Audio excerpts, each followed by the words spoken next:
तो hey guys to welcome back to my another video. तो आज हम बात करने वाले हैं हाल ही में रिलीज़ की गई सीरीज़ डेड बॉय डिटेक्टिव्स के फर्स्ट एपिसोड के बारे में। तो बिना किसी देरी के वीडियो को शुरू करते हैं। तो कहानी की शुरुआत होती है एडविन और चार्ल्स नाम के दो लड़कों से। असल में लड़के इंसान नहीं बल्कि उनकी आत्माएं होती हैं। ये दोनों डेड बॉय डिटेक्टिव्स नाम की एक एजेंसी चलाते हैं। इनका काम होता है मरे हुए लोगों की आत्माओं को एक नया जीवन प्रदान करना। इन्हें एक नर्स की आत्मा द्वारा एक नया केस दिया गया है। नर्स का कहना है कि एक सिपाही जिसकी पागल आत्मा पूरे शहर में तबाही मचा रही है क्योंकि उसके चेहरे पर किसी ने एक जहरीली गैस का मास्क लगाकर उसकी हत्या कर दी थी। उसकी आत्मा को शांत करने के लिए उसके चेहरे से उस मास्क को हटाना होगा।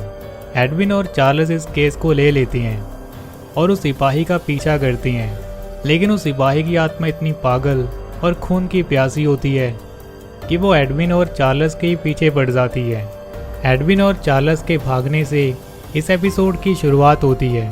सिपाही उन दोनों के पीछे पागलों की तरह पड़ जाता है। एडविन फिर चार्ल्स से उसकी स्पेल बुक मांगता है। स्पेल बुक जो कि आत्मा को वश में करने और उसे मुक्त करने में एडविन और चार्ल्स की मदद करती है। चार्ल्स जब उस बुक को अपने बैग में ढूंढता है तो उसे याद आता है कि वो किताब तो एजेंसी में ही भूल आया है। फिर एडविन और चार्ल्स एक शीशे की मदद से अपनी एजेंसी में वापस जाते हैं। सिपाही भी उनके पीछे एजेंसी में चला जाता है। एडविन फिर सिपाही की आत्मा को शांत करने के लिए स्पेल बुक ढूंढने लगता है और वहीं चार्ल्स और सिपाही एक दूसरे से लड़ने लग जाते हैं। चार्ल्स लोहे के खंजर से सिपाही के मास्क को उतार फेंकता है और एडविन इस मौके का फ़ायदा उठाते हुए स्पेल बुक से मंत्र पढ़ना शुरू कर देता है और उसी वक्त सिपाही की आत्मा शांत हो जाती है। एडविन और चार्ल्स एजेंसी के बाहर छिप जाते हैं और परलोक से एक लड़की आकर उस सिपाही को ले जाती है। आगे हम देखते हैं कि डेड बॉय डिटेक्टिव्स के सेकंड केस के लिए उनकी एजेंसी में एक एमा नाम की छोटी बच्ची आती है। एमा उनके पास उसकी दोस्त क्रिस्टल का केस लेकर आई है। उसके मुताबिक क्रिस्टल भले एक इंसान है, लेकिन वो एमा को देख सकती है और उसके पास कुछ अनोखी शक्तियाँ भी हैं। एमा को कुछ वक्त से क्रिस्टल का बर्ताव काफ़ी अजीब दिखाई दे रहा है। एडविन और चार्ल्स को लगता है कि क्रिस्टल किसी आत्मा के वश में हो सकती है। फिर वो दोनों ये पता लगाने के लिए क्रिस्टल की इन्वेस्टिगेशन शुरू कर देती हैं। इन्वेस्टिगेशन के दौरान वो दोनों अपना रूप बदलकर क्रिस्टल को अपने वश में कर लेते हैं और उस पर स्पेल बुक द्वारा बनाई चादर फेंक कर उसे आत्मा से मुक्त करते हैं। क्रिस्टल के शरीर से आत्मा के चले जाने के बाद क्रिस्टल को अपने नाम के सिवाय कुछ याद नहीं रहता।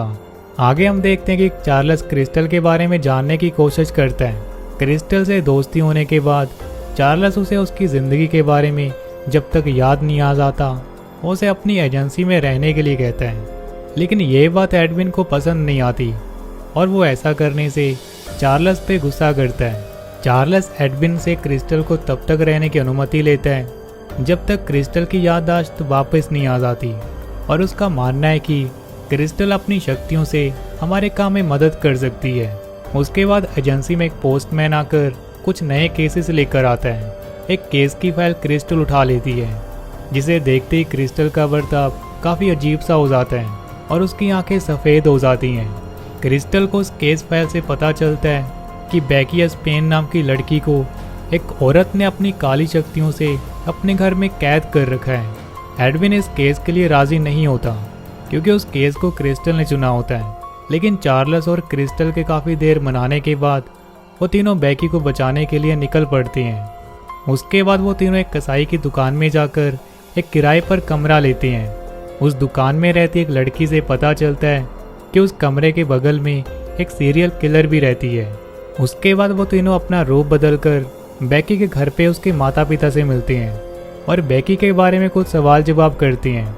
क्रिस्टल अपनी शक्तियों से उसके माता पिता का दिमाग पढ़ने की कोशिश करती है, जिससे उसे पता चलता है कि पुलिस की इन्वेस्टिगेशन के दौरान उन्हें बेकी के जूते मिले थे, जिससे क्रिस्टल पता लगा सकती है कि बेकी कहाँ गई है। एडविन फिर पुलिस स्टेशन के बाहर से एक शीशे की मदद से अंदर घुस जाता है और उन जूतों को चुराकर क्रिस्टल को दे देता है। इस दौरान एडविन का हाथ जला हुआ देखने को मिलता है। वो ऐसा इसलिए होता है क्योंकि लोहा भूतों के लिए हानिकारक होता है। क्रिस्टल फिर उन जूतों को देखकर पता लगा लेती है कि आखिरी बार बेकी ने उन जूतों को पास के एक घर में पहना था। फिर वो तीनों उस घर के पास चले जाते हैं। चार्ल्स उस घर में एक दूरबीन से देखता है। एडविन के पास एक बिल्ली आ जाती है।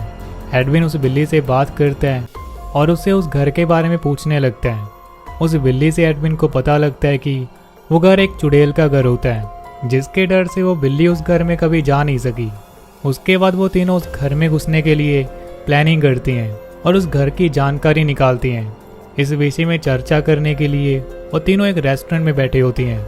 एडविन और चार्ल्स को सिर्फ क्रिस्टल देख सकती है, लेकिन वहाँ के लोगों को लगता है कि क्रिस्टल एक पागल लड़की है जो खुद के साथ बातें कर रही है, और उसकी तरफ देखकर सब हैरान होते हैं। क्रिस्टल शर्मिंदा होकर बाथरूम में घुस जाती है, जहाँ उसके साथ एक अजीब सी घटना होती है। एक रोशनी के चमकने के बाद क्रिस्टल खुद को सपनों की दुनिया में पाती है, जहाँ उसकी मुलाकात वश में करने वाली आत्मा से होती है, जो कि एक लड़का होता है जिसका नाम डेविड होता है। डेविड ने क्रिस्टल की याददाश्त चुरा ली है। डेविड का कहना है कि क्रिस्टल के अंदर घुसने से उसकी शक्तियाँ दुगनी हो जाती हैं, जिसकी वजह से वो क्रिस्टल को दोबारा से वश में करने आया है। क्रिस्टल उसे कहती है कि चार्ल्स और एडविन ने उसकी आत्मा से उसे मुक्त कर दिया है और अब उसकी मर्जी के बिना वो उसके शरीर में नहीं घुस सकता।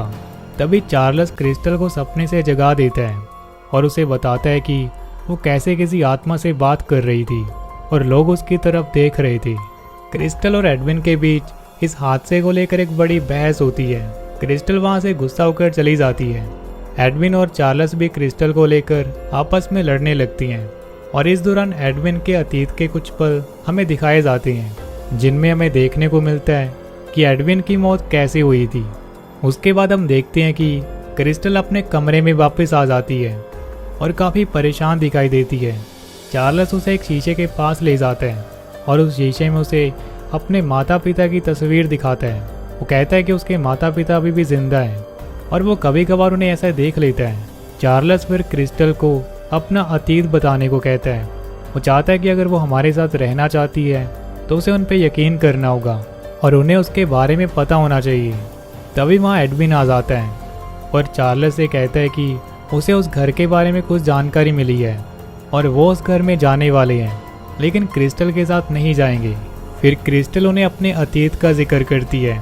उसका कहना है कि डेविड उसका एक्स बॉयफ्रेंड था, जो कि एक राक्षस होता है। उसका साथ जानने के बावजूद भी क्रिस्टल ने उसे अपने नज़दीक आने दिया, जिसके कारण डेविड उसके शरीर में घुसने में सफल हुआ था। ये सुनकर एडविन भड़क जाता है और काफ़ी इमोशनल हो जाता है। एडविन के मुताबिक क्रिस्टल की ज़िंदगी में बहुत फ़र्क है और वो ऐसे केस सॉल्व करती हैं जो किसी की मदद कर सकें, और क्रिस्टल के साथ रहने से उनकी एजेंसी में दिक्कत होगी।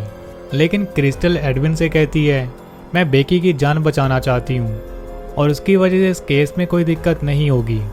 एडविन फिर कुछ देर के लिए क्रिस्टल की बात सुनकर उसे अपने साथ ले जाता है। अब कहानी आगे बढ़ती है बेकी को बचाने के लिए उस घर की तरफ। उस घर में एक स्मिथ नाम की औरत रहती है, जो कि खुद को जवान रखने के लिए लड़कियों को किडनैप करती है और काली शक्तियों से उनकी जवानी को चुरा लेती है। अगले दिन वो तीनों उस घर के बाहर उस औरत को छिपकर देखते हैं। जब वो औरत गाड़ी में बैठकर कहीं चली जाती है तो एडविन और चार्ल्स इस मौके का फ़ायदा उठाकर घर में घुस जाते हैं। किचन में उन लोगों को एक अलमारी के अंदर एक दरवाज़ा मिलता है, जो कि एक सुरंग की तरफ जाता है। एडविन उस दरवाजे के अंदर जाने का फैसला करता है। फिर एक शक्ति एडविन को अंदर खींच लेती है और ज़मीन पे पटक देती है। एडविन वहाँ देखता है कि कई जूते और कई कपड़े पड़े होते हैं। उन जूतों के बीच एडविन को बेकी का हाथ नजर आता है। एडविन बेकी की धड़कन सुनता है और उसे जिंदा पाकर खुश होता है।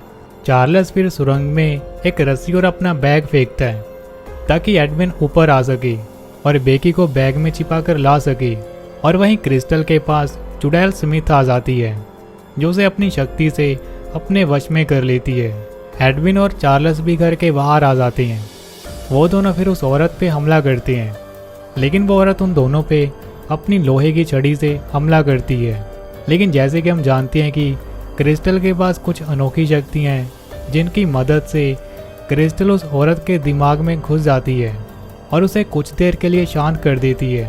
चार्ल्स इस मौके का फ़ायदा उठाकर उस औरत के शरीर में घुस जाता है और उसे वश में करने की कोशिश करता है, लेकिन वो औरत अपना सर दीवार से पटक कर चार्ल्स को बाहर निकाल फेंकती है, जिसे देखकर एडविन चार्ल्स पे गुस्सा करता है, क्योंकि एडविन के मुताबिक चार्ल्स और एडविन कभी भी जिंदा नहीं हो सकते और ना ही उन्हें किसी के शरीर में घुसने का अधिकार होता है।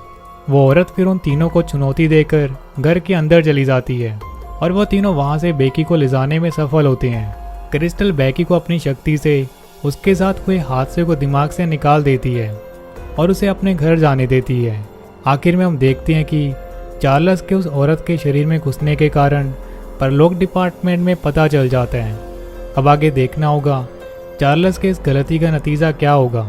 और इसी के साथ ही हमारा डेड बॉय डिटेक्टिव्स का फर्स्ट एपिसोड यहीं ख़त्म हो जाता है।